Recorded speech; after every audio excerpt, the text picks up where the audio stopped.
Hello viewers, welcome to நம்ம ஆரோக்கியம். குரட்டை விடுவதை பலரும் அலட்சியமாகவே கருதுகிறார்கள். ஆனால் அது உயிருக்கு ஆபத்தை ஏற்படுத்தும் என்பது எத்தனை பேருக்கு தெரியும்? இதற்கு வர முக்கிய காரணம் நாக்கு பின்னோக்கி சென்று தொண்டை பகுதியின் சுவாச குழாயின் மூச்சை சீரில்லாமல் மாற்றுகிறது.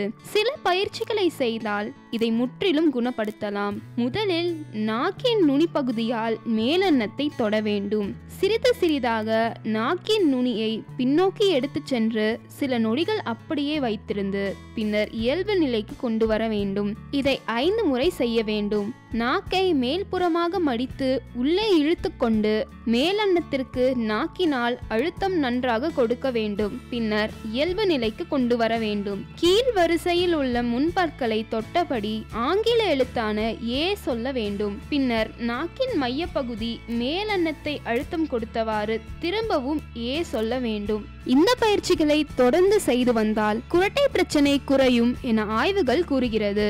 மேலும் இது போன்ற பயனுள்ள குறிப்புகளை பெற நம்ம ஆரோக்கியம் சேனலை சப்ஸ்கிரைப் செய்யுங்க.